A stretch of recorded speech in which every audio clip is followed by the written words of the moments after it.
That's the moment the Party for Socialism and Liberation says was inaudible in the critical incident video showing the police shooting that killed Adam Sykes. Today we tell Mike Brown and the ruling class that we won't be divided. We've seen these tricks before. Immigrants are not dangerous. Capitalism is.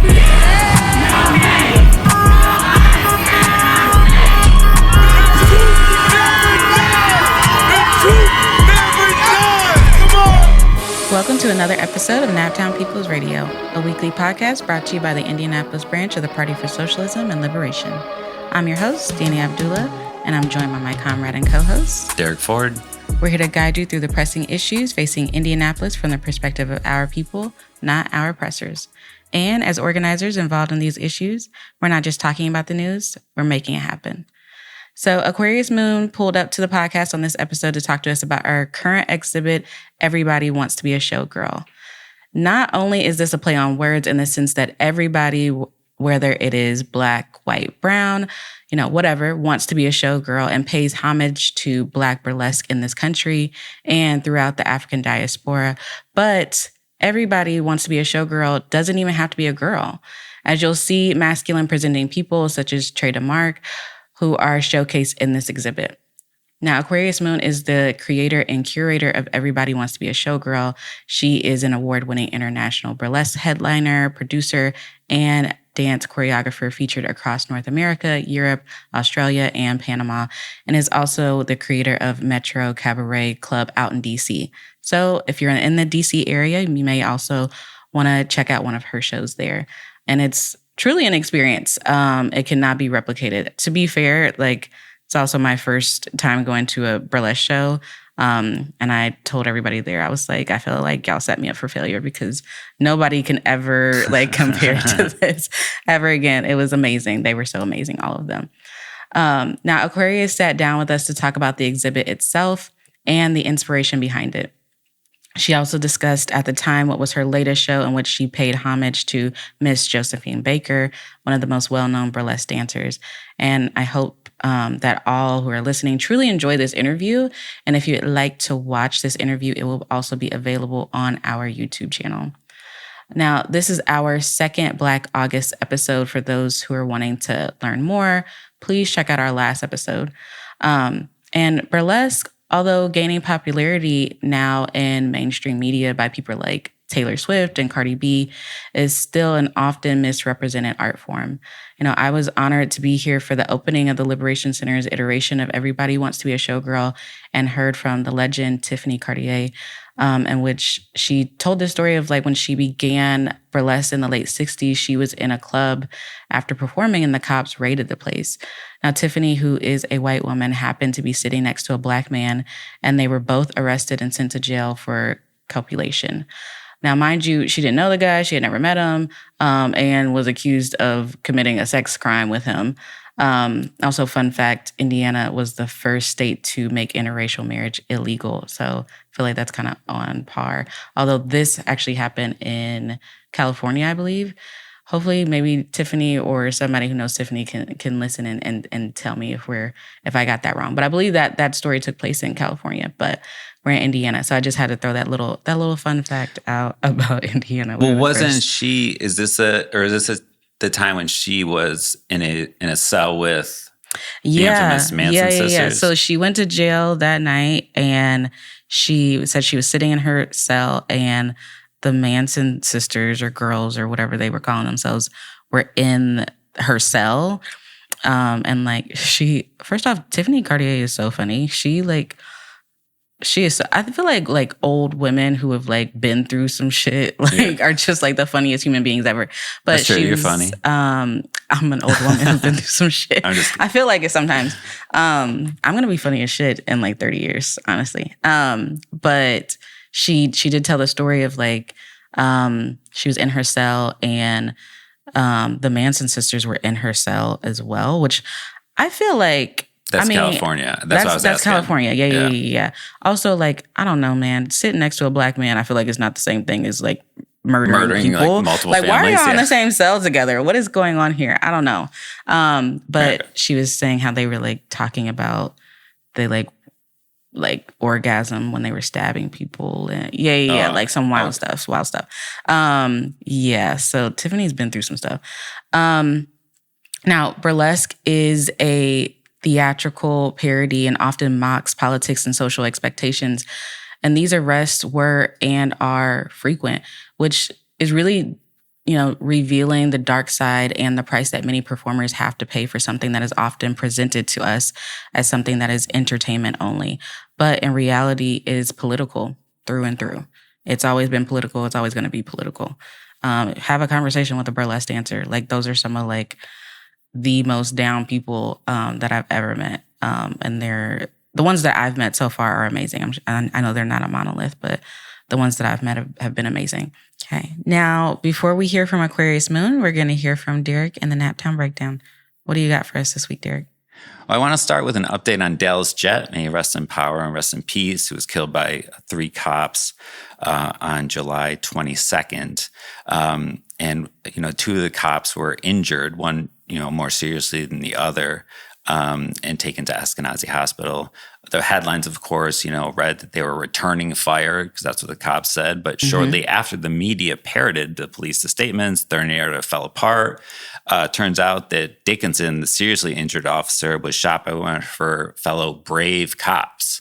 And then they, in a highly unusual move and unusually worded phrasing, the IMPD was then forced to admit that forensic evidence could confirm only that a bullet retrieved from the other officer's protective vest matched the bullet that came from Jett's gun. So it's almost a month later, and we still don't know how that bullet traveled from Jett's gun to the officer's vest, which is odd. So during this time, the family has been demanding to see the footage so that they can answer that question, right? They want to answer the question. They're not accusing the cops of anything. They want to know, They wanted to know before they had to bury their son, and they were deprived that opportunity. Yeah. They were supposed to view it, but IMPD backed out and said, no, Dickinson's got to see it and give us her story, / we got to get our stories together and try to make make There's this no way to look get right, this story together. Yeah, no, it's already fallen apart, beyond repair. Yeah.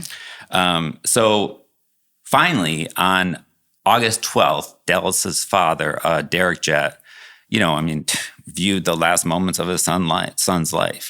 He was only able to view part of the material, not all of it.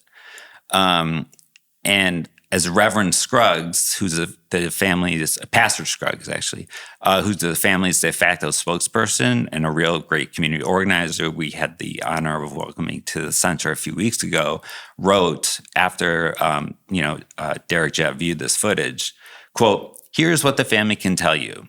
In the recordings that were played to Dallas's father yesterday, he did not see his son fire a weapon at a police officer.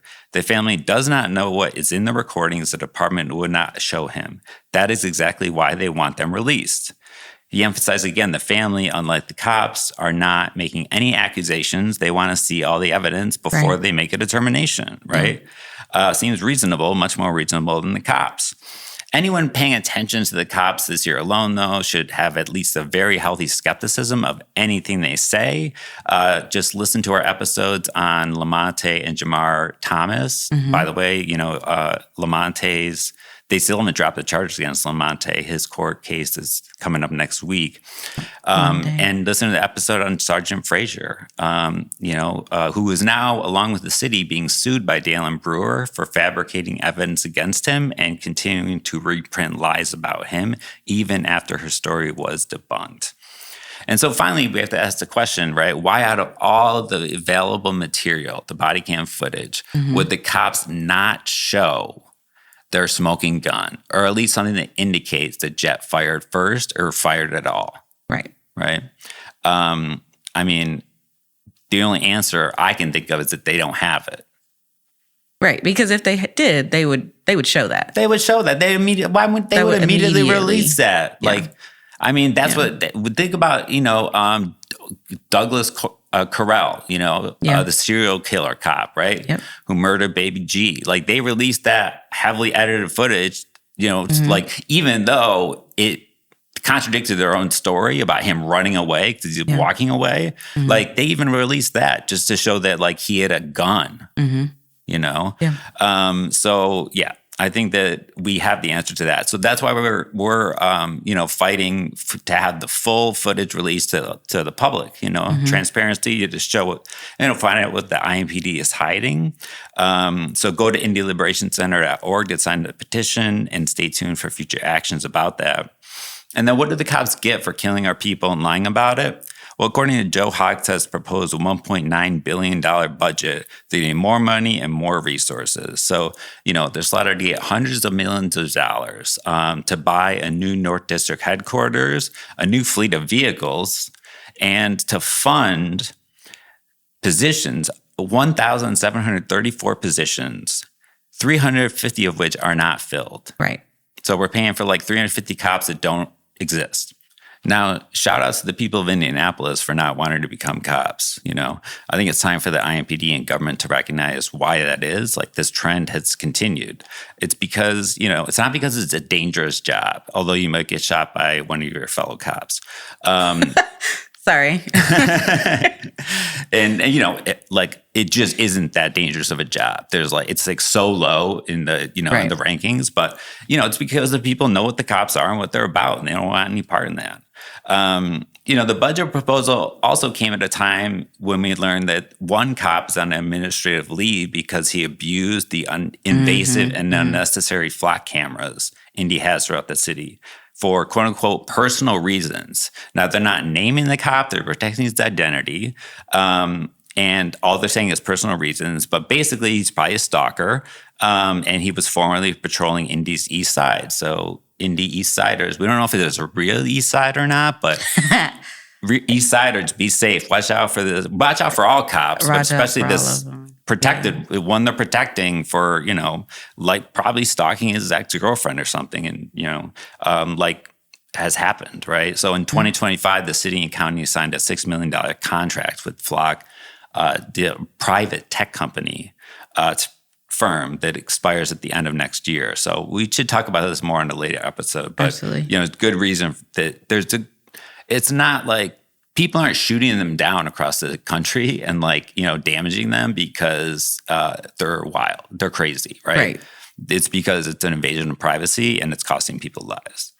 And then, you know, the other thing I wanted to hand is this wheel tax, right? Which the City-County Council overrode Hogsett's veto on. And, you know, while the state withholding $6 billion from the people is a problem, like the worst problem is the fact that there's no fight back, right? Like, and there's no creative like leadership, right, to take bold steps to stand up against a system which basically seeks to tax the working class for problems that they create. Right. So the wheel tax and the discourse surrounding it has been presented as a false dichotomy, right? We tax these people or the roads don't get fixed. But in reality, we have to ask, like, who damages the roads? What corporations, you know, like who damages the roads? Is it the trucks, you know, carrying all the commodities in and out, whatever? Or is it like, you know, somebody driving a tiny little, like, you know, hybrid vehicle or something, right? Or whatever. You drive a tiny little hybrid vehicle. So I'm just trying to absolve myself of all responsibility. But no, I mean, like, the reality is, like, why don't we look at who actually, like, and also, does the working class as a whole, do the people as a whole, you know, drive as much as, like, let's say, you know, one corporation's fleet of trucks, you know? Really, that should be a targeted tax, you know? I mean, target, like, if you know, I mean, I think there's one company that like 90% of the trucks come through Indianapolis are owned by, and I think that maybe they should be taxed for it, not us, not everyday working people, right? Yeah. So I think, like, you know, under a socialist system, obviously, like, first and foremost, infrastructure would actually be funded, you know, not 350 vacant cop positions, you know, definitely. Not 1,700 cops, not any cops. And definitely no politicians. Like, and it's odd that, you know, Hogsett all of a sudden his sexual assault and sexual, like, predatory culture that he's fostered is absent from any reporting about this, because that's unbelievable. But this is really an attempt to divide the working class, right? Absolutely. Like, oh, you don't want the roads, you want, it's like, but look at it. This is a class issue. Yeah. Tax the ruling class, absolutely, who's causing the damage. Yeah. Don't tax us, that's what I got.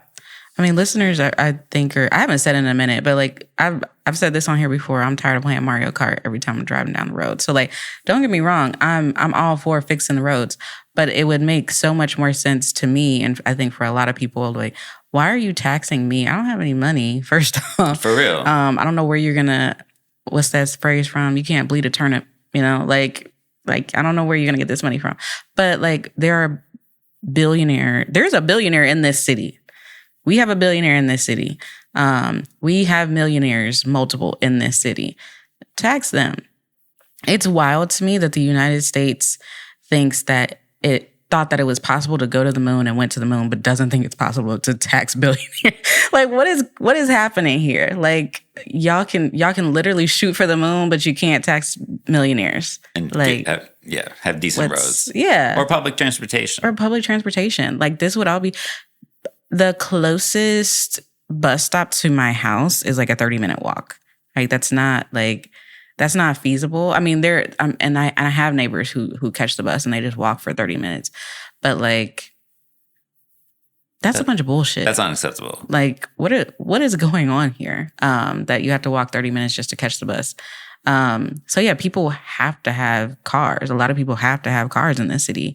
And just because I have to have a car doesn't mean I have to fix the road. That's your job. Yeah. Like, and it's your job to figure that out. And in fact, you should be paying us for the damage that your companies caused to our roads. Absolutely. Like, you should be paying for all the tires we got to change, all the wheel realignments. Just I mean, I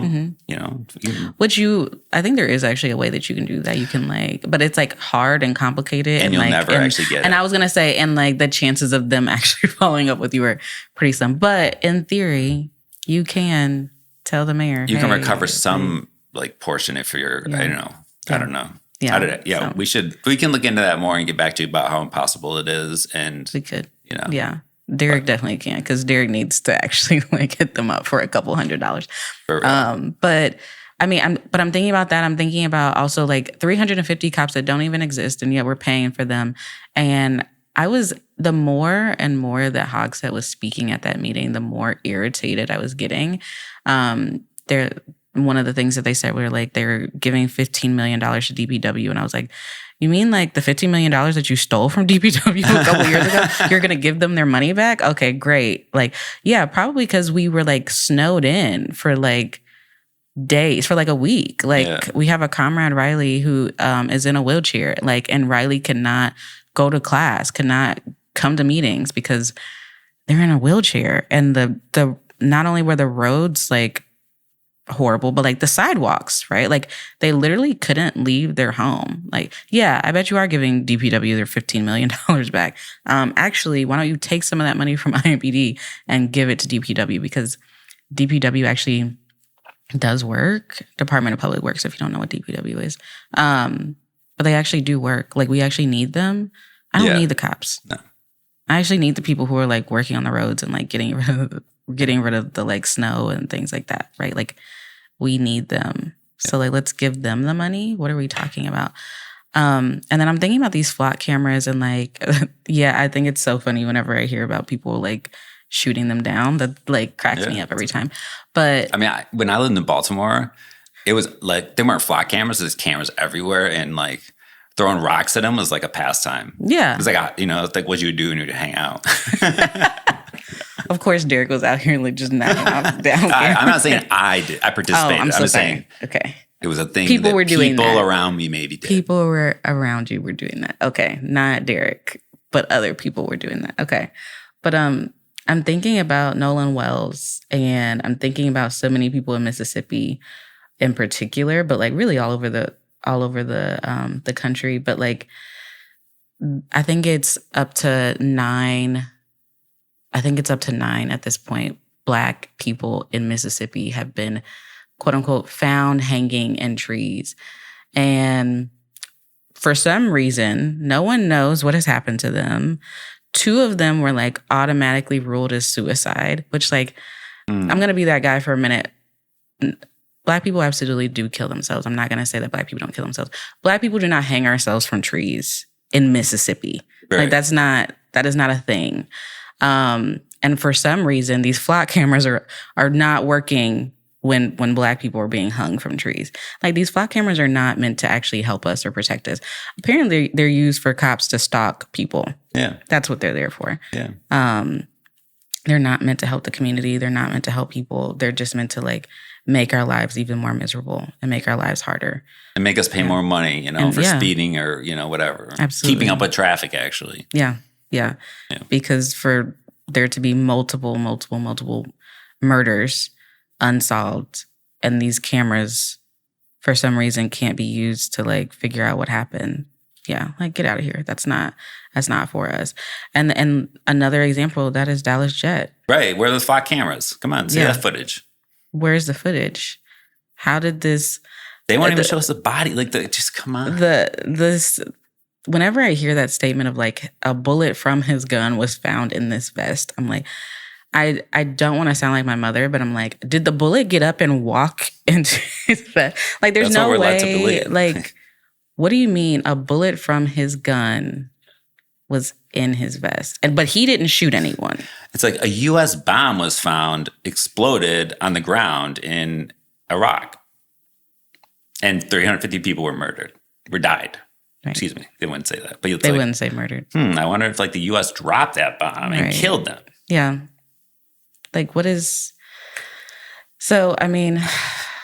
All these people, like, it just reminds me of going back to school and, like, the university being like, hey, like, like, the newest buzzwords for, like, like, you're not getting anything this year. You know what I mean? Yeah. Like, but like they phrase it like, we're gonna build on existing capacity. Like, they all go to the same summer school and learn these same phrases. Yeah. And maybe they should just start sending cops there too, so they can not sound like such morons when they lie. I think that's also like, they are like morons. Like, I don't necessarily like talking about people's intellectual abilities, but like, especially this year when I'm thinking about IMPD and Lawrence PD as well, because Lawrence PD be wildin'.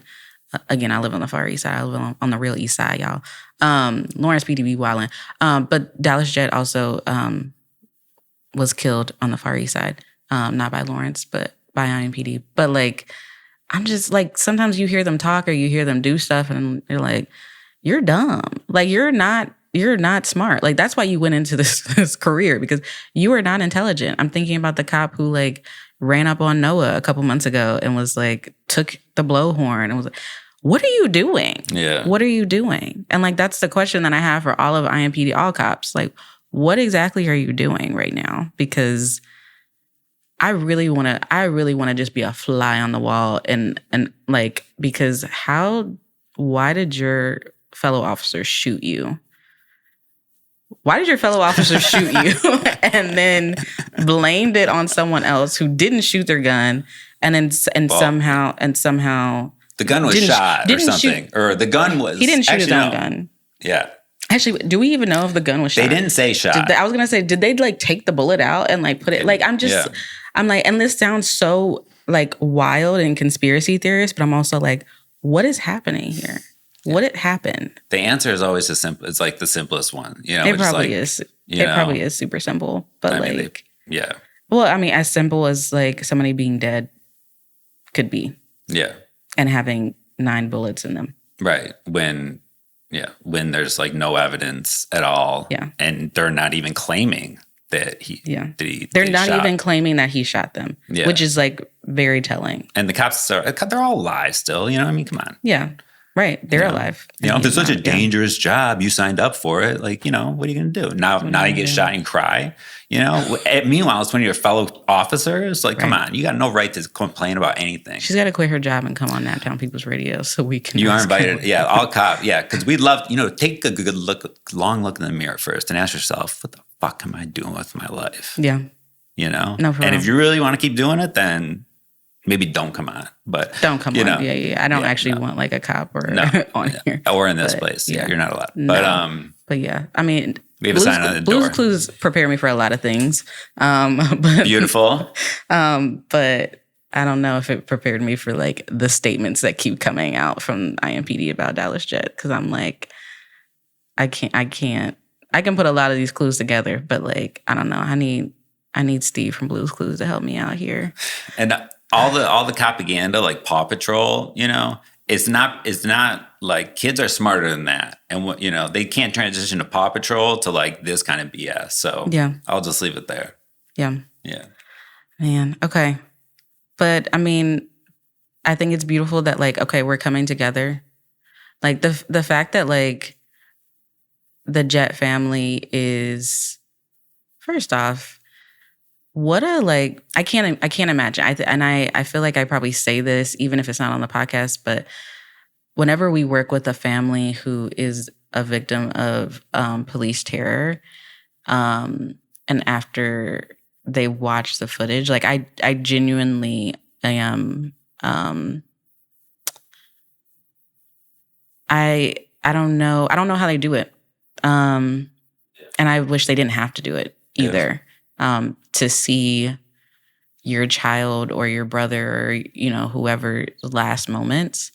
And to like use that as fuel to like keep fighting. Yeah. Right. Like, because you could just like kind of give up at that point. And like, honestly, like, I don't think anyone would really like judge you for having a moment or being hopeless, but like they don't. Or just being like, you know what? I'm going to let the lawyers take care of it. You know? Yeah. And cause that's what a lot of lawyers will tell you. Like, just don't get, you know, don't have it be in the court of public opinion, you know? And to fight. Yeah. To fight is like amazing. And hats off to them. Yeah. Hats off to them to keep fighting and to allow us to like work with them as well in this moment. And, in a very vulnerable moment where like I know people are like unfortunately trying to like kind of trying to get their 15 minutes of fame or like trying to get over. Yeah. I've been talking to, I'm not going to name drop her, but I've been talking to somebody from the Wells family, and she was talking about how like TMZ reached out to her, and I'm just like, it's not surprising, but it's also like the story and like.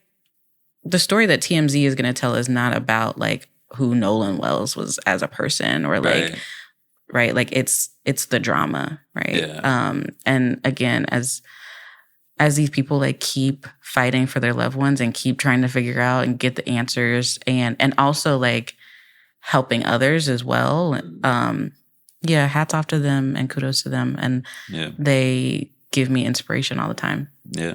And, you know, we'll keep fighting along their side. Yeah. And like, that's, you know, we say that, but also if you look at the track record, like we're not just like in it while it's hot. Like, you know, it's, and in fact, one of the reasons why we have this podcast is to keep these things in public discourse, because the media will, you know, drop it until the next police press release. Right.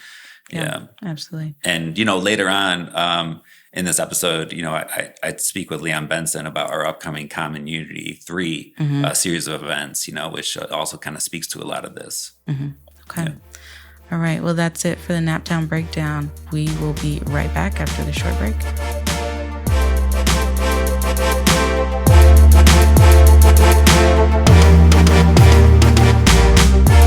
Describing that was my first burlesque show. What'd you think? And it was amazing.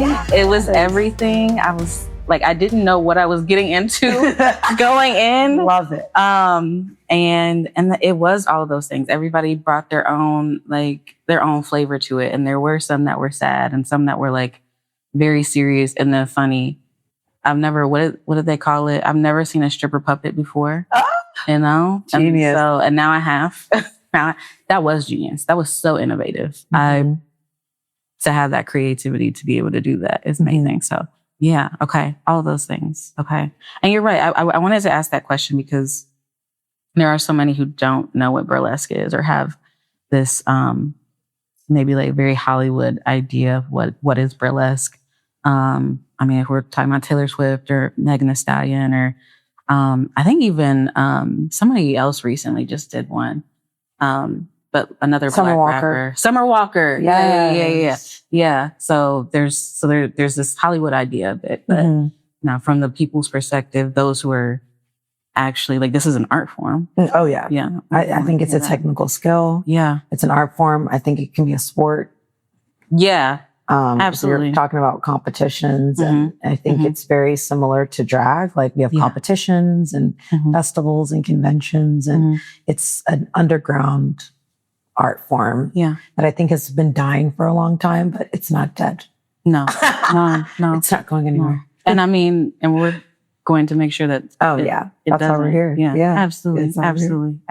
Okay. How did you get started in burlesque? I kind of fell into it, and I've always wanted to perform, but it just wasn't something that happened until I was older. So after I went to college and started working, I wanted to dance, and then dance, I never had formal dance training. So wanting to do it as a career or a job, was a little difficult. So I went through trials and tribulations trying to find where I fit. And I ended up in the ballroom scene. Okay. So I think that's where things started to click for me. I got to express my sexuality, play with there were just so many things I got to explore in my 20s. That led me to urban runway and modeling. And that's a very local DMV specific form of runway. That's kind of counter to editorial runway. It's, essentially Naomi Campbell style of walking and adjacent to ballroom. And then that kind of led me to burlesque. So I had no idea what burlesque was a few years ago. I started at 33. So I was I felt like I was just growing into myself as an adult. I just had my Saturn return. I was getting the lay of the land, Absolutely. And then I was and I'm so glad actually I found it in my 30s. I think it's super powerful, from a multi-generational perspective. But for me, as African-American woman, it's I felt this is a beautiful thing that I found once I came into myself and my body. If I didn't before, I think I would have had a different experience with it. And not to listeners, people who listen to the podcast, I try not to get too into my woo-woo shit. I'm not supposed to cuss on you, but I try not to get too much into that back. But 33 is a significant age. I just finished my 33rd year, a couple months ago, and I learned so much about myself. So the significance of getting into this when you're 33 is at least that's not lost on me. That's a lot. Yeah.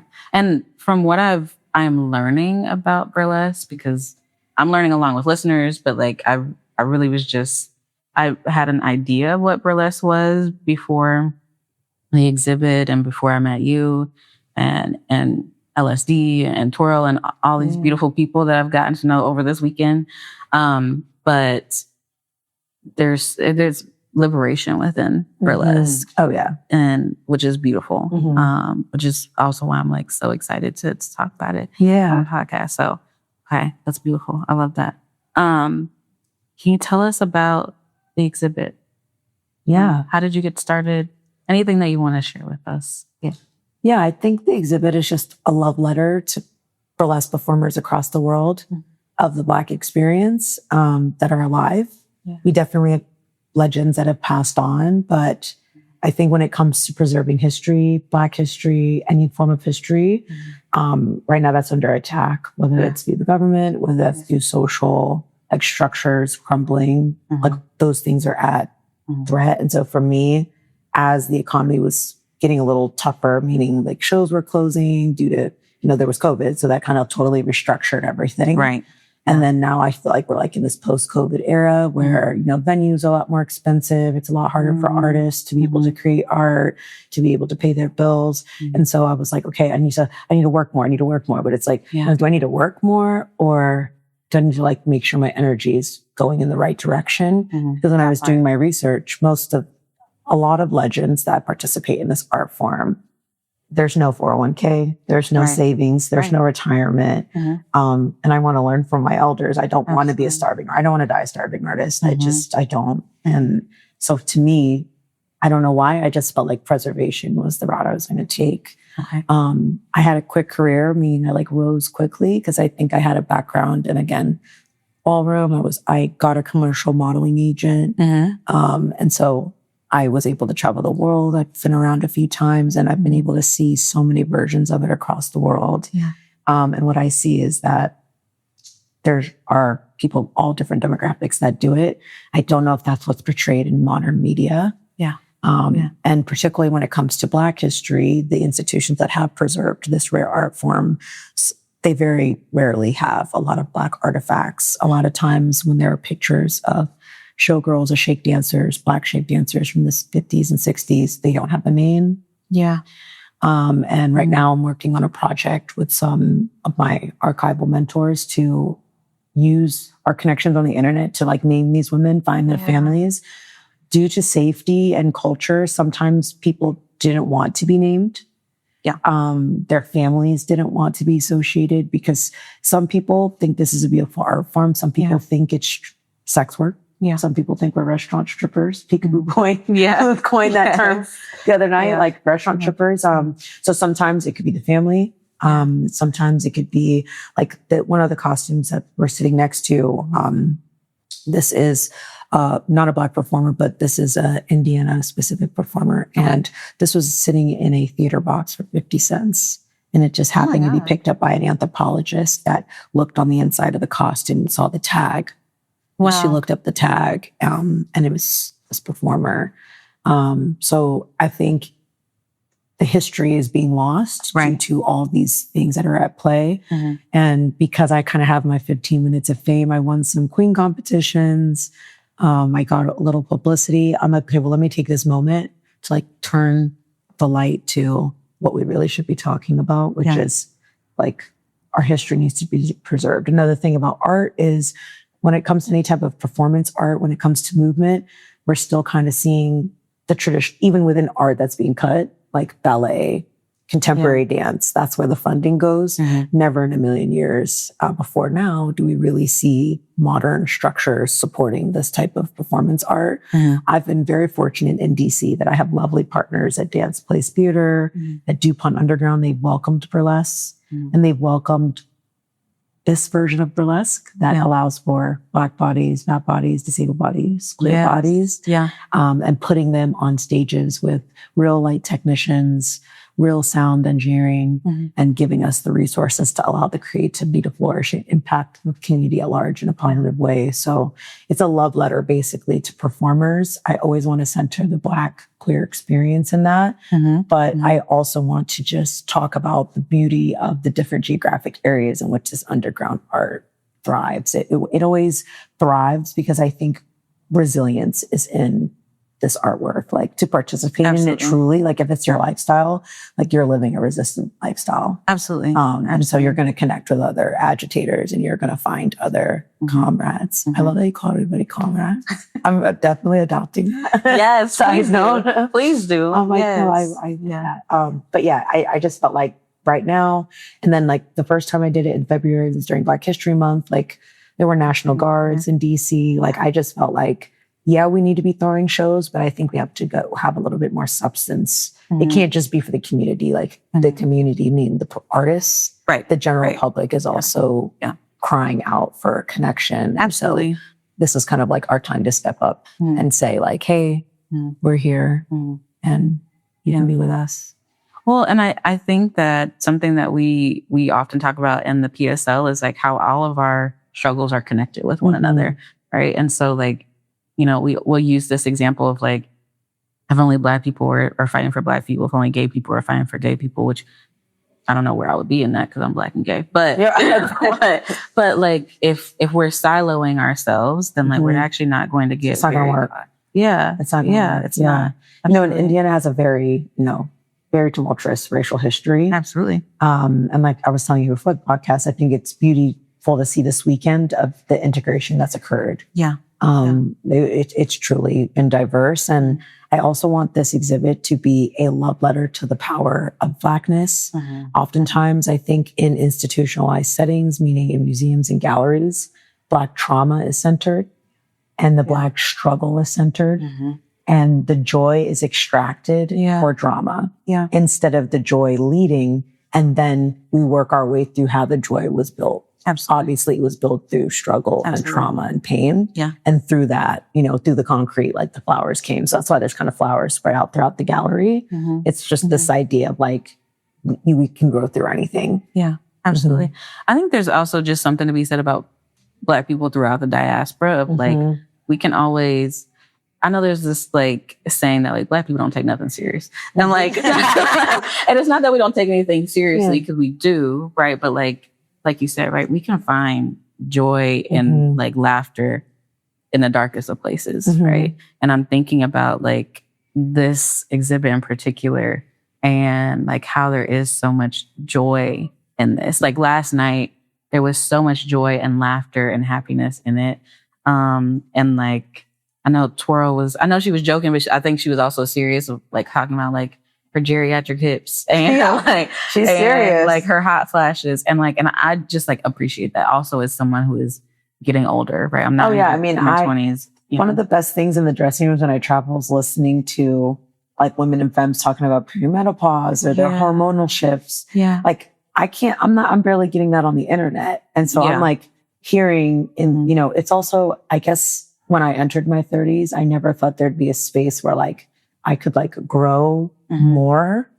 I feel like my background actually is in early childhood special education and family science. Okay. So in a perfect world, I would have maybe been a therapist or someone who kind of helped people with family planning, which I think is extremely deprioritized in America. I think they use it for political reasons. Right. Right. I don't think we use it for practical reasons to help people have the essential services they need. But like, it's just the idea that, at the end of the day, we're here and we're existing together. Resources are sparse. Absolutely. And so how are we going to take those resources and multiply them? Yeah, absolutely. Yeah. Oh, it's beautiful. I think you started at 33. I know Swirl said she started when she was 40. And like, hopefully listeners appreciate this, but I appreciated that because I was definitely in the back and I was like, oh my gosh, this is so cool. But like, I'm 34 years old. I mean, watching the first time I watched a legend, like the first time I watched an 80-year-old woman take her clothes off and shake her breasts.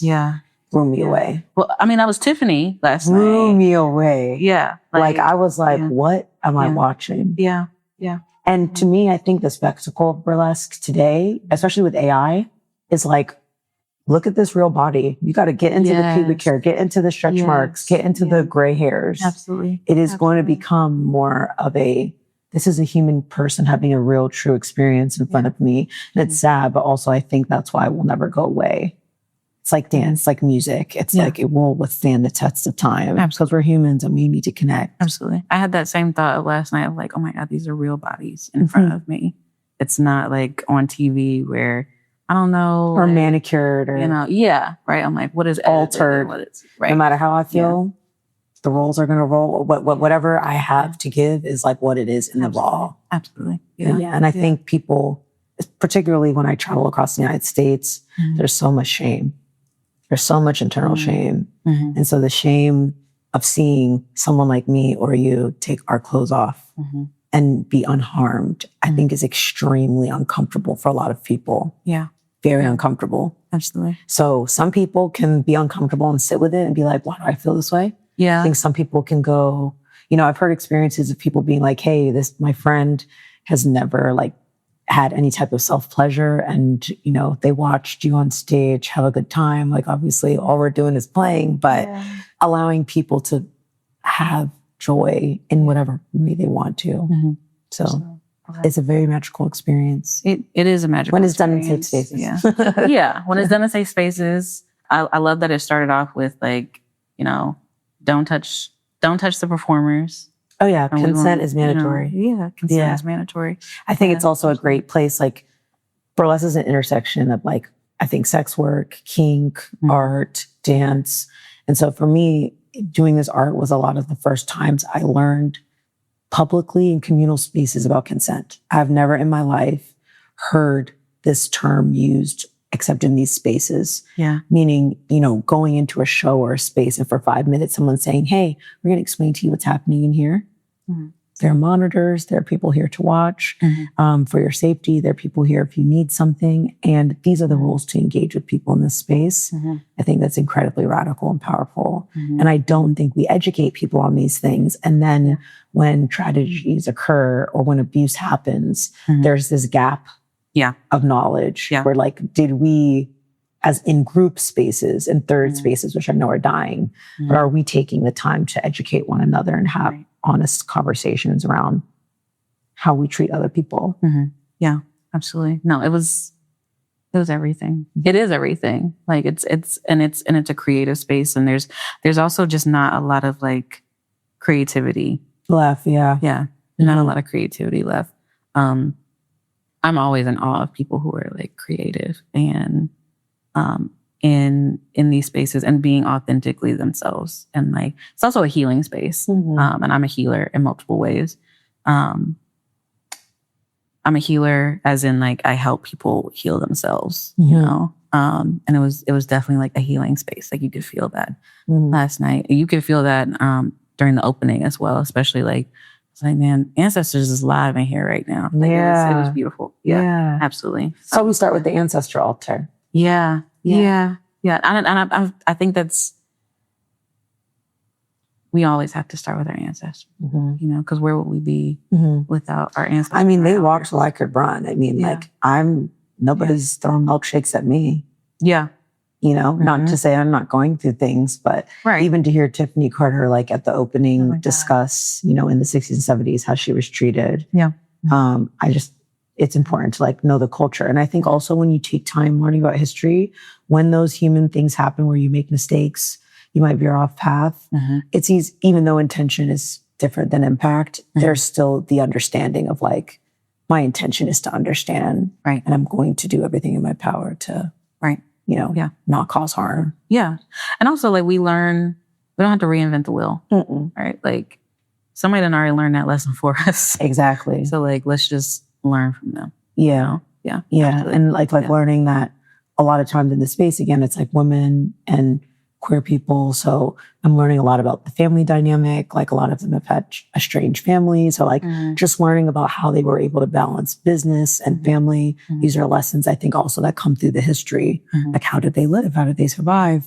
I noticed that when I interview Asian or, you know, white legends, some of them have, you know, they have grandchildren, they have homes, they had some form of retirement. And then for some of our Black legends, we're crowdfunding, and we're crowdfunding for everybody. But I just noticed that particularly in the Black community are, because of barriers through legislation and policy, the financial stability of our legends have been extremely volatile. So that's really a focus. And I don't want to focus on making money, even though that's obviously necessary to survive. But I think it's more important, like you said, learning the lessons of what is, you know, history repeats itself. So how can we try to avoid the pitfalls before? Absolutely. Yeah.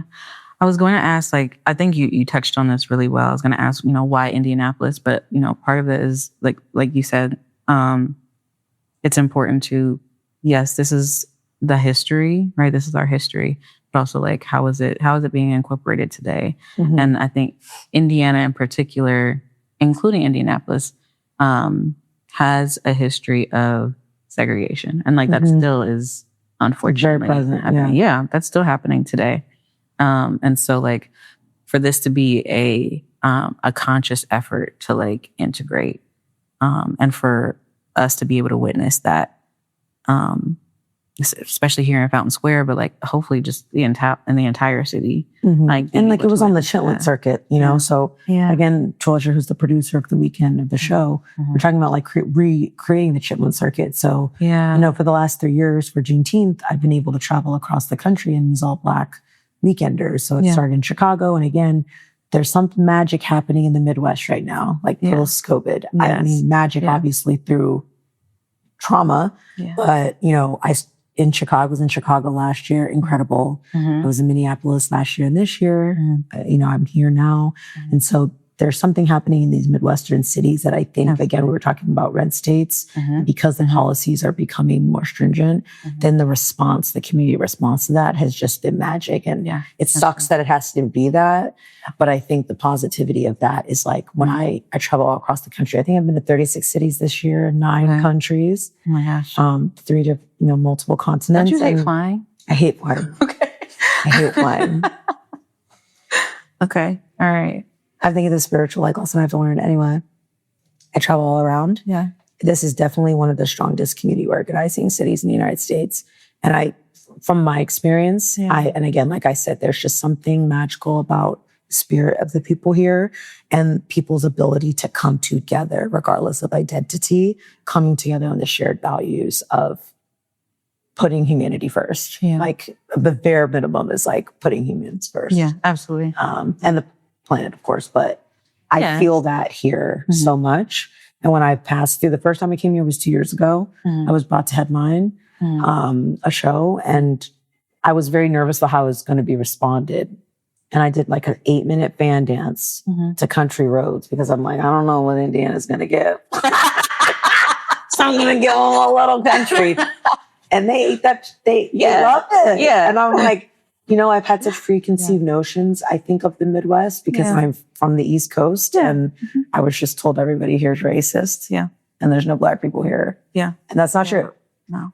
At all. No. So that's not true. Yeah. There's a revolutionary spirit in the Midwest. Like, I was about to say, I feel like I'm biased, but like, I just got outside. No, I'm not from here. Right. I just got outside. And I'm like, it's lit here. Like, if you want to learn from, I think this space, like the Liberation Center is fierce. Like I think I've been part of a lot of different organizations over the years, NAACP, like so many places. Yeah. And I think this is genuinely ran by the people. And I think that is a huge accomplishment. I'm not going to cry on here, but like, no, that's but what I'm really like, I'm in awe. I'm in awe. Yeah, I can't wait. Just what you educated me on about the center, like how it developed. And I think people need to know that these structures exist. Yeah. That's why I think the podcast, press are important. Yeah. Social media is important because I think people need hope right now. Absolutely. Like they need to be able to see actual live examples in reality of people functioning. Yeah. Or community organizing functioning. Absolutely. And even just like as we were setting up, listening to your classes, I learned so much just listening in the background. I'm like, this is amazing. Like, I wish I lived here. I love that. Like, yeah. I mean, PSL is national. So, okay, so I'll look it up. So I was like, you got to hook you up with comrades in DC. Okay, cool. Yeah. Okay, absolutely. cool. Absolutely. Yeah, cool. No, oh my gosh. This is amazing. I didn't expect that to happen, but I love it. Can we talk about this show last night? Yeah. Can we talk about, there's so much to get into, but I specifically really want to talk about yours and Josephine Baker. Because you did this tribute to Josephine Baker last night, who I remember being like, probably too young to watch that movie, honestly. And I was watching such a good movie. And I just was fascinated by Josephine Baker. I'm also on my grandmother's side, I'm a baker. And so I think that's what like drew me to like Josephine Baker. And it's funny because I didn't realize that was my grandmother's maiden name when I first watched that movie. And I was just like, this woman is amazing. And so you did that tribute to her last night. And I was like, oh my God, you had this fucking banana gun. Yeah. And I was like, it was everything. So I'm not going to keep talking about it. I want you to talk about it. But like, tell me about this performance and like what drew you to Josephine? Why did you want to do this for Josephine? Yeah, I think we all like had influential like touch points with Josephine, even if we don't know it, whether it's like watching Beyonce wear her banana skirt or Cardi B, doing some type of like, there's a lot of pop culture references. Like she's just embedded. Yeah. And I've been also like, as I've been learning about gallery curation, I've been going to a lot of museums, and there's so many artists that have used Josephine Baker as a muse, like visual artists, sculptors, painters. So if I like, obviously when I got into burlesque, I'm like, okay, Josephine Baker is like Richard Pryor vibe, universe. She's got a whole descendant tree of people. And, one of my Burlesque grandmothers, one of my mentors, Egypt Black Nile. I have another mentor, Pearl Noir. She, is kind of a modern descendant of Josephine Baker. And toured the world. So I was like, okay, I'm studying Josephine. And so the first thing I realized is like, pretty much every Black performer has a Josephine Baker act. Obviously cannot generalize, saying that sarcastically, but a lot of people have Josephine Baker acts. And of course, they're paying tribute to the banana skirt. Love it. These acts are amazing. There's so many people I can name off. Demi Noir in the UK, like Black performers all around the world have incredible Josephine Baker acts. There's a performer, Salem from Hell, in New Orleans, Louisiana. Incredible Josephine Baker act. There's just so many. So I was like, okay, I should do a banana act. I'm an Aquarius, so we can't do, we got to do something different. So then I'm like, okay, let me read the history. What in our Burlesque library here, we have one of the books, Agent Josephine. Okay. And I didn't know that Josephine was a spy. And she was fighting the Nazis, and she was using her money and resources to transfer information while she was on tour. And I just thought it was amazing. And so I was thinking about like how she is hiding words through sheet music and the banana. And I was like, okay, but then I heard that she was in this banana skirt because when she was in Europe, they were like, hey, we need you to like give us Jungle Fever. And a lot of performers, like even Tiffany Carter, you'll notice they were given these exotic, animals, like, cultural appropriation then was like on 10,000 times a million back then. So then once I started reading, I'm like, so hold on. They were basically very much like Basquiat treating you like an animal in this banana skirt. Why are we all wearing the banana skirt? So I made this act, Agent Josephine 1, to give a different silhouette to Josephine. So the silhouette is her in military gear. And then I transform into her pet cheetah, Chiquita. Because I'm undercover as a showgirl. So I switch over to being this like feisty cheetah. And Josephine Baker, I think her weapon was comedy. She was always the girl at the end when she was younger on the chorus line. She was at the end. And she would always make these like funny faces and goofy faces to get attention. And that's kind of like what pulled her away from the pack. And so to me, Josephine Baker is a comedian. Okay. She's a comedian first. She's a storyteller. And for me, one of the ways I like to embody comedy is like through fan dancing. It's like something that I'm working on now. And so at the very end, I'm just whipping those fans like I'm a cat playing with a feather basket. And you were killing that with the feathers on your head. And like there was so much happening, and it was amazing. It was beautiful. So last question. So we have a school here if people are wanting to like get involved in burlesque, but like in general, because not all of our listeners are from Indianapolis, not everybody is in Naptown. How does one, if they want to get involved in burlesque or if they want to learn more, what would that look like? What's an idea of that? In Indiana specifically, you have the Circle City School of Burlesque. So they're ran by an incredible group of people. The producer of this exhibit teaches there, and they have beginner classes all the way to people who want to be stage ready. And then there are classes online. I teach online, my own production company, Metro Cabaret Club, and there are just hundreds of performers that teach online that people can just easily Google. But in Indiana specifically, you have a really rich community of hobbyists and professionals. So I encourage people to take a class, even if it's just for fun. It's a really good way to celebrate a birthday, to hang out. But I also have made some of my best friends doing it. So I think people are craving connection. I think it's a great way to meet like-minded people. Absolutely. Okay. Any like last thoughts, parting words that you want to give to listeners and watchers? I just think preserving your history is important. And so taking the time to save the things that are important to you and your family and to label them. Obviously, nothing's permanent here. But I do worry about the destruction of books and education and history. And so to counter that, I think it's on individuals to preserve what is special to them. And I also want to advocate for people to stand proudly in the bodies they're in. And I know there's a lot of pressure with, as a performer to be on Ozempic and to present a certain way. Whatever people are choosing to do is fine. But I think I want to encourage people to express how they feel in a way that makes their nervous system calm. Yeah. I love that. Yes. Love that. Hi. Yeah. Thank you so much. And come to the exhibit. Come to the Indie Liberation Center. It's here until August 31st. So people should come through. Yeah, You read. said There are so many books that people can. You're allowed to pick up the books, read them. Yeah. Look up the artists that are on the labels, and immerse yourself into this crazy, silly world that we're into. Absolutely. So they can pick up the books, pick up the like pamphlets and things. Don't touch the costumes. Don't touch the costumes. Don't touch the costumes.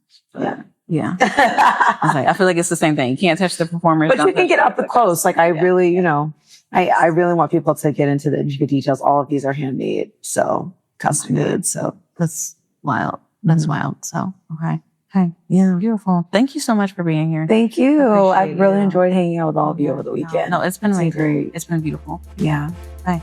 And that is it. We will be right back after a short break.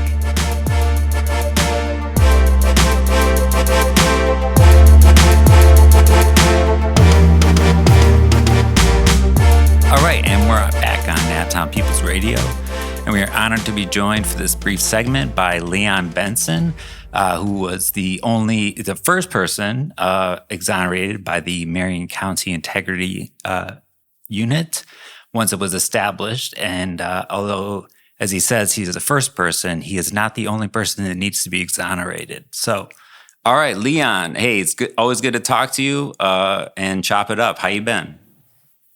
Man, how you doing, man? I'm doing very well. Just really excited, to be on the show and to be coming back to Indianapolis. Yeah, we're excited to have you back for the third year in a row. Common Unity 3 is coming up. And, the slogan this time, or one of the slogans is, this time around, it's no longer a tradition, it's a mission. And so I wonder if you could talk to us a little bit about what that mission is. Yes. I'm glad you said that. It's Common Unity 3. The overall stretch is the voice of the people. But the voice of the people is a mission in of itself. It's me saying that, despite me being exonerated, it's not about me. I have positioned myself to use my particular platform to highlight other voices, whether those voices be the voiceless or the voices of legislation that need to be pushed, or voices of the victims of police brutality or the victim of hate crimes. Either way it go, the mission is to transform something real and something long-term in these connections that's made at these events. So that's the mission. And it's to connect, Indianapolis to Detroit, Indiana to Michigan, with the work that I'm doing up here in Detroit, Michigan as well. Yeah. And the work you've been doing here, the eyewitness law bill that you helped get passed, it's now law. And I think this is going to be a great networking opportunity for us in Indiana, to start pushing more legislative reforms, on the way to our larger project, right? Because you can't just go from 0 to 100, That's right. Yeah. And I just say, one of the many things that, we've always respected a lot about you is how you exactly have you turn the attention away from yourself and you're like, Vern needs to be free, Shaka got to be free, and so you use your prestige or whatever, right? Like the aura, of not well deserved, right? Of being an exoneree to say, I was the first person exonerated, but I'm not the last person that needs to be exonerated in Indiana or across the country, Oh, that's right. That's right. And that come with a lot of humility, especially from sitting on solitary. And, one of the events that we have is The Art of Solitary Survivor. Hey, it's $20 admission. It'll be held at Indie Liberation Center. I want people to come out to hear these real stories of people on the inside, like Anthony Parrish, like Shaka Shakur, Abaya Ben Israel. And then, to hear from solitary survivors completely who are on the outside. Myself, Vernon T. Bateman, Zolo, the myth, the legend, the artist. And, we want to hear from some of the victims. And it will be a tribute to Kwame Shakur because, the family is releasing some details about his death that anybody in justice and prison reform should want to know, and know why we push so hard to abolish the conditions of solitary confinement in Indiana, Michigan, the U.S., worldwide. Yeah. No, for sure. And the U.S. is definitely lagging behind all of the countries when it comes to that. So Common Unity 3, this is the biggest iteration of it thus far. So that's going to be the first event, Thursday, August 27th, 6 to 9 p.m. at the Liberation Center. And then the next day, on Friday, August 28th, where there's going to be the Letters of Gratitude official launch, book launch, party, and award ceremony. That's from 5 to 10 at the Liberation Center. And can you talk to us a bit about that? Oh, yeah. This is a Letter of Gratitude, the Hour of Flowers. And, one of the things about being exonerated or, anybody that received any type of support, it was my chance to really just show my gratitude in writing because I felt like anything can happen. At least I put it in writing to say thank you. And I want to bring that spirit of gratitude, to Indianapolis as a city, to several individuals. It'll be hosted, by Stephen Lane. I'm looking forward. He had a great review of the book. I will be giving a keynote. My sister Valerie Buford will be giving a keynote. Excellent. To, our honorees. And we honoring, many people, but the main person that I want to honor, and it's her birthday, it's Satrice Flowers. Judge Satrice Flowers. She was the judge that ruled, for my innocence and exoneration in 2023. And unfortunately, she was fighting with lung cancer the whole time, and she died. And we got to honor, this judge and other people in the community that do stuff, especially with it coming from me, somebody that's, doing a lot of community organizing, really been in the trenches. So I got to acknowledge, people like her. We got something special for her and her family there. And it will be other honorees that'll be notable, that'll be there as well. And of course, hey, come out, grab my book. It's a $20 admission. Grab, a copy of my book, get it signed, and leave out of there with a sense of gratitude out of this struggle, Yeah. I really recommend the book. I mean, that's one of the first things that, we were building together. I was like, damn, when we started working on that together, and it's like a nice pocket-sized book that I often carry around with me, and just like flip through it sometimes because it's, as you put it during Common Unity 1, you said something like, my gratitude will kick your ass. I don't know if you remember that. But, in other words, that's the kind of gratitude it is. It's like, it's sincere, it's deep, and it's from the trenches, right? As you said, And, sometimes we have to have gratitude for some of our adversity because this is what makes us into who we are. So sometimes, in order for you to really stand up, you got to appreciate, when you was down and what you did. That character in of itself, character transcends, time, spaces, and, circumstances. And you should be thankful for that. Anybody who had a constant character through it all. So please come on out. Check it out. We have a lot of great people there. It'll be, an after party as well. So I'm really looking forward to it and just really cutting the rug with the people. Yeah, as you always do. And then the last event that's officially part of the program is going to be on Sunday, August 30th, Tricks Lounge. I think 7 p.m. Is that right? And that 7 to 11. 7 to 11, and that is a Common Unity Voice of the People concert. Yeah, Voice of the People concert. This year around on August 25th, 2026, 12 a.m. The official song "Voice of the People" will be on every music platform. And what we'll be doing there is we'll be honoring, other artists in the Indianapolis area. We got Fousey, right. A lot of people that seen him on the Kelly Clarkson show. He's really doing stuff. I knew him in prison. We have Mr. 317, All Mr. right. Ward 317. We have Quano Turetti, as well as Beezy Morilla. And then you will have myself. I'll be definitely performing some new music for Indianapolis. And, and it's all about just really having, one voice, just through music. And it's so many mediums. And, the admission is $25, to come out. And, let's celebrate the freedom of many people. We highlight, other people that's affected by the criminal justice system throughout.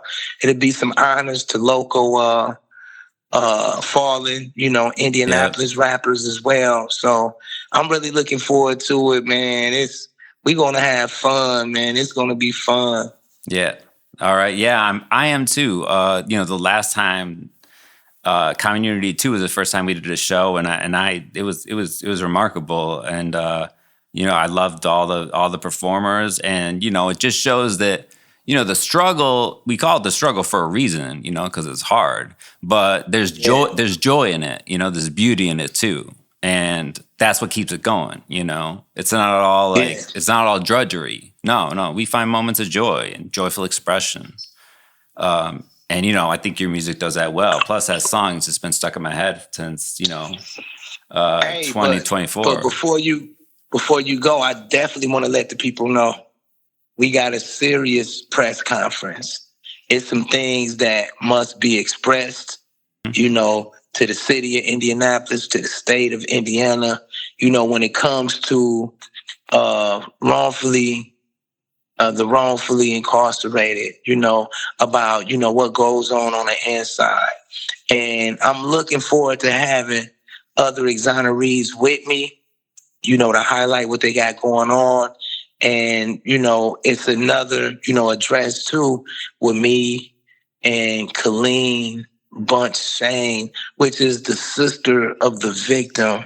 Me and her, we got together some years ago and collaborated on a civil suit against the Indianapolis Police Department. It's crazy that these bad apples are, trying to divide, people in the community. Yeah. And the remarkable thing, and I got a lot of gratitude for Colleen for being a big person. Yeah. For, overcoming her trauma of her brother being murdered, 28 years ago. And the murder not being solved, and the Indianapolis Police Department know who committed the crime. Like, suppressed evidence, right? Yeah, we're going to address that. And then we're going to address some other things that need to be said about compensation laws and other things. So please come out. The admission for that is $15 as well. Come on out. All the proceeds is going towards Solitary Justice Project, which I am the director of. And, we got a bill on the table. And this work will also include work in Indianapolis and Indiana with, bringing different groups together to speak out, not only with bullhorns, right, but with policy, so we can change laws and change people's lives in the city of Indianapolis, in the state of Indiana, and Michigan and Detroit as well. Yeah. Yeah, it's the beginning of something even more powerful, even more expansive than common unity, has been so far. And, and we'll have details for that forthcoming. But for right now, folks can go to commonunity3.org to check all this out, learn more about the Solitary Justice Project. We also will include in the show links an episode where we had Leon on to talk about it. There was actually, kind of like a therapy session for me, honestly. But it was just it was excellent, and you'll be able to get the tickets there ahead of time, and it's not much. It's a small sacrifice, and it's gonna the amount that you sacrifice will be multiplied, so it'll impact and enact some real concrete, tangible change we can feel. Yeah, it is. It's something that's bigger than that. Every time, people come out to these events, they walk away with some, truly special, a new perspective, a new feeling, a new energy to make a difference. And that's what it's really about. I do a lot of work in the community here in Detroit. And one of the biggest things is, people are affected by trauma, mainly the trauma, systemic trauma, one way or another. And it make people feel like they cannot make a difference. But the reason why I said voice of the people, and I want you guys to get that song when it come out, we're going to rock it out, and we shooting the video for Voice of the People live at the concert, and we putting everything together and everything. So if you want to come out and be in the Voice of the People video, please, I want y'all to come out. I want all the people, that's for the right thing, that's one mind of justice, love, unity, and peace, to get on stage with me, and let's put Indianapolis, on the map, bigger than just, the Indy 500 or the many sporting events, but for people coming together and just speaking out, I want all colors, creeds, everything to come out, because that's what common unity is all about. Common unity is community. So, hey, I really appreciate you having me, Derek, man. I can't wait to come down there and we gonna have fun, and we gonna make some people mad because we gonna be telling the truth, but truth is liberating, Yep, and that's on them, I thank you for joining us, and I can't wait to see you. The people here can't wait to see you. All the comrades at the Indian Liberation Center, all of our member groups. We just got a new one, the Hispanic Cultural Hub. You're gonna love them. And all the networks. We're gonna bring them out here, and we're gonna learn a lot. Cry probably, but definitely deepen our resolve. To the struggle and have some fun. So I'm looking forward to it also. Hey, man, let's do it. But hey, Derek, I got one more thing. Oh, shit. I got one more thing to say. All right. Hey, truth never dies. It's only rediscovered. That's right. We'll leave it at that. Boom. Okay. All right. Well, after a short break, we'll be right back with more Naptown People's Radio.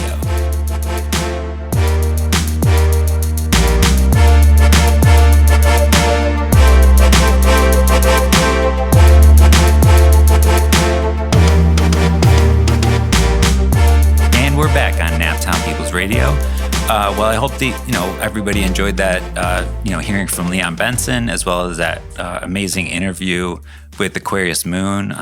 It was really, fascinating. And I definitely encourage everybody to get down here to the Fonseca Du Bois Gallery to check it out, the exhibit while it's still on display. So this week, Dani, who gets a Circle City shout out? So this week, our Circle City shout out goes to Prison Lives Matter. Prison Lives Matter was founded by new African political prisoner Kwame Bean Shakur, who I was just talking about. And he was a recent guest on our show. And he is currently, and I want to emphasize currently, serving a 110-year sentence in Miami Correctional Facility, also known as the Speedway Slammer. We were just talking about them. And as Bean's political consciousness rapidly developed when he went behind enemy lines, He was pointed to the work of Jalil Muntakim, who he established contact with to build a united front. So PLM is an organization that also brings together, various political prisoner campaigns. So we aren't just working in silos, but we are in collaboration. So you have representatives from Mansour Freedom Campaign, Shaka Shakur Freedom Campaign, Chinach Lee Freedom Campaign, Kwame Shakur Freedom Campaign, and others. And they host political education meetings once a month to inform their work and help address what we call the generational gap in ideological continuity. So that's why it's important to, continue reading and developing George Jackson's work. In Blood in My Eye, George has an essay titled Toward the United Front, in which he talks about the prison movement advancing into a united front and emphasizes that unity is an ongoing process. And that's what Prison Lives Matter is doing.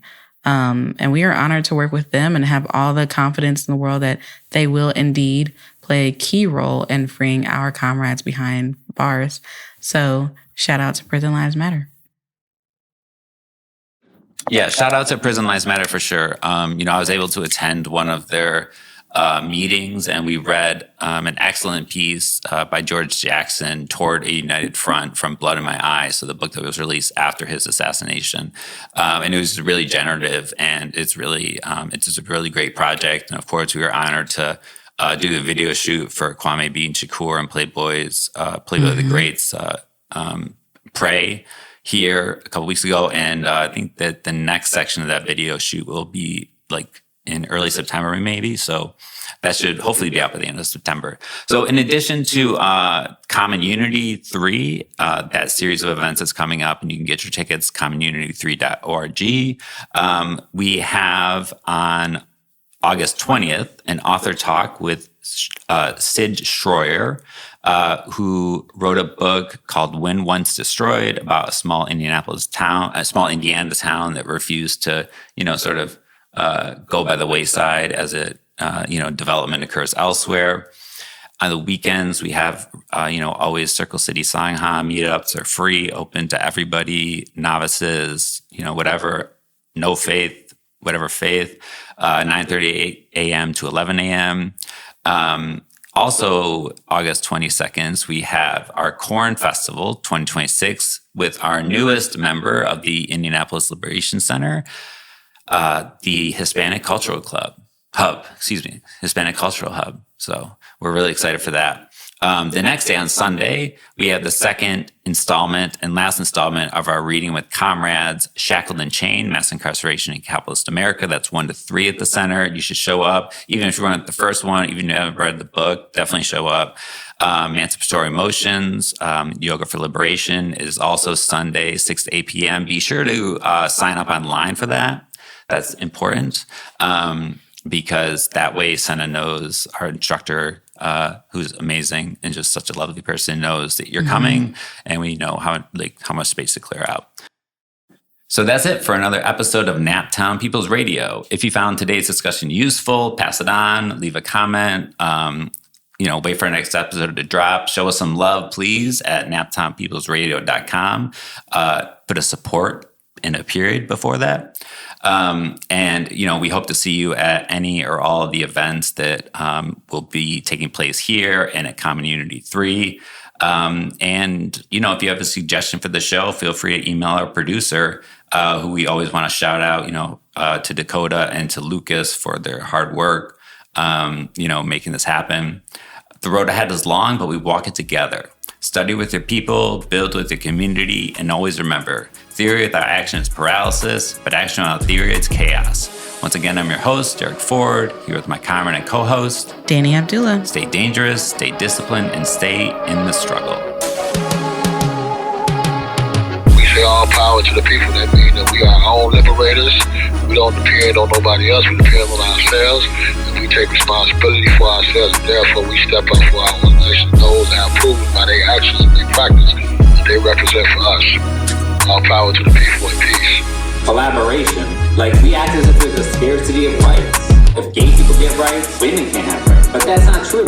A victory for one is a victory for all. As Dani is saying, And you talk about people being fearless in the face of whoever there is. They don't care. To the Liberation Center, I would say, this is what we need.